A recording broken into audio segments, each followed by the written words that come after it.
We started considering merger and acquisition funds a long time ago. It's not something we just thought of today, and it's definitely not something we're preparing just for an exit. Most merger and acquisition funds end up failing, because essentially, it's amateurs trying to do what professionals do. Plus, M&A funds are actually a very common organizational structure. Any mature institution can use this model. We've also done a lot of preparation and research in this area. We believe the timing isn't right yet. First, I want to emphasize that the success rate of M&A funds is even lower than that of IPOs or getting a company listed. A lot of people just assume that if they can't go public through an IPO, they can just set up an M&A fund instead. It's true that mergers and acquisitions can be a way to exit. This has always been the case, and it's not some brand new path that just appeared. But the problem is, M&A has not become the main exit channel. So if you take what was originally just a supplementary tool, a channel that isn't all that smooth, and start using it as your main exit route, what do you think is happening in this market? We need to think about this question, because it reflects the liquidity of our market. The market's exit channels are indeed affected by all kinds of factors. If we want to change this situation, that's the kind of positive thinking we need. The US capital market has been around for over 100 years longer than ours, and it's the largest and most unique market in the world. The successful experience of M&A funds in the United States doesn't necessarily offer much reference or replicable value for China.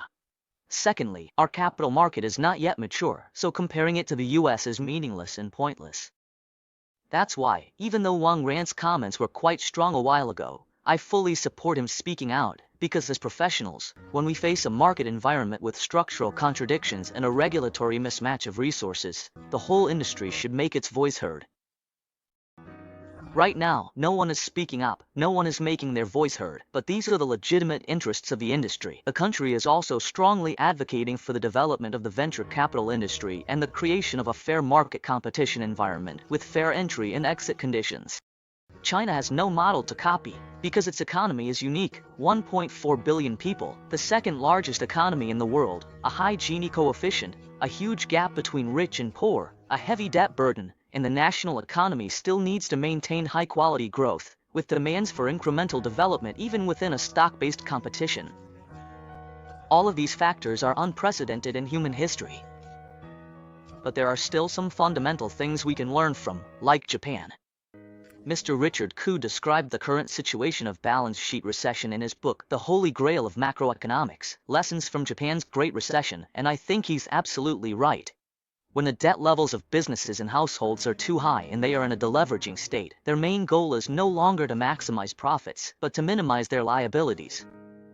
So in a situation where there is insufficient output, insufficient investment, and insufficient consumer spending, the government is the only sector that can spend money. It needs to efficiently stimulate the economy by spending money in the most effective areas and supporting people's livelihoods. This is the fundamental solution to overcoming deflation and truly kickstarting domestic demand.